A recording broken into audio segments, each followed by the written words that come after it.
AD news മലയാളത്തിലേക്ക് സ്വാഗതം. കീം 2024 പ്രവേശന പരീക്ഷയുമായി ബന്ധപ്പെട്ട ഒരു അപ്ഡേഷനാണ് നമുക്ക് നൽകാനുള്ളത്.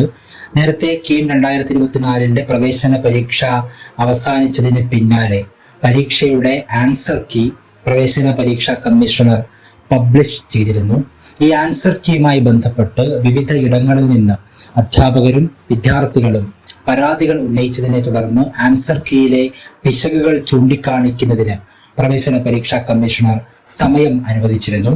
ഈ സമയം കീം 2024 ബന്ധപ്പെട്ട് പ്രവേശന പരീക്ഷാ കമ്മീഷണർ പുറത്തിറക്കിയ ആൻസർ കീയിലെ പിശകുകൾ ചൂണ്ടിക്കാണിക്കുന്നതിനുള്ള സമയപരിധി പ്രവേശന പരീക്ഷാ കമ്മീഷണർ വീണ്ടും നീട്ടിയിരിക്കുന്നു. അത് ജൂൺ 15 വൈകുന്നേരം 5 മണി വരെ ആൻസർ കീ സംബന്ധിച്ച പരാതികളുണ്ടെങ്കിൽ പ്രവേശന പരീക്ഷാ കമ്മീഷണറുടെ ഇമെയിൽ മുഖേന അധ്യാപകർക്കായാലും വിദ്യാർത്ഥികൾക്കായാലും അറിയിക്കാമെന്ന് പ്രവേശന പരീക്ഷാ കമ്മീഷണർ അറിയിച്ചിട്ടുണ്ട്.